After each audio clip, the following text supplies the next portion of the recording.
នៅពេលមុននេះមានការខាត់រថយន្តមួយគ្រឿងដឹកសុទ្ធមន់បាទ15000គ្រាប់គ្មានលិខិតអនុញ្ញាតពីប្រទេសវៀតណាមចូលមកកម្ពុជាបាទ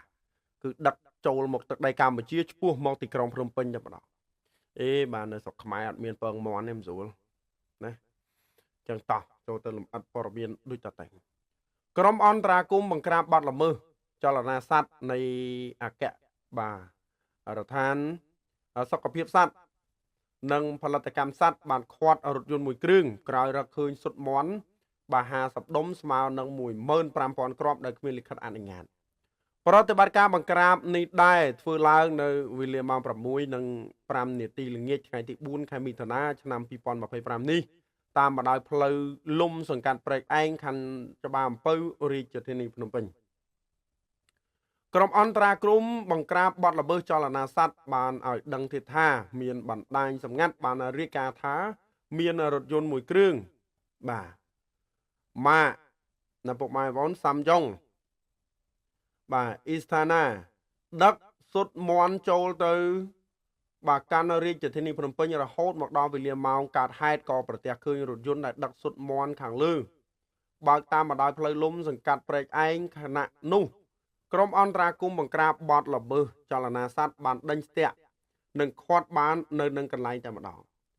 ហើយបានត្រួតពិនិត្យរកឃើញសុទ្ធមន់ចំនួន50ដុំស្មើនឹង15000គ្រាប់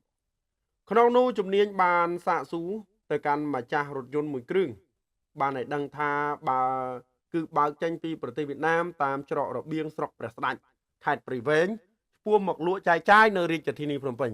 បាទខ្ញុំឆ្ងល់ថាមន្ត្រីនៅខាងច្រករបៀងហ្នឹងបាទគាត់មានបានមើលអត់បាទគាត់មានបានមើលថាគេដឹកណាផលិតផលពីប្រទេសវៀតណាមមកហ្នឹងគ្មានច្បាប់គ្មានទម្លាប់អីអត់បាទខ្ញុំឆ្ងល់ឃើញតែដឹកមកពីនេះពីនោះបាទមន្ត្រីនៅខាងច្រកព្រំដែនហ្នឹងគ្រាន់តែជាសំដួលខ្ញុំស៊ូទៅទេបាទថាអស់លោកមានបានមើលអត់នៅពុកម៉ែបងប្អូនបាទបានធ្លាយមកដល់ភ្នំពេញនៅពុកម៉ែបងប្អូនបាទខាងស្អីគេច្រករបៀងស្រុកព្រះស្ដេចខេត្តព្រៃវែងបាទ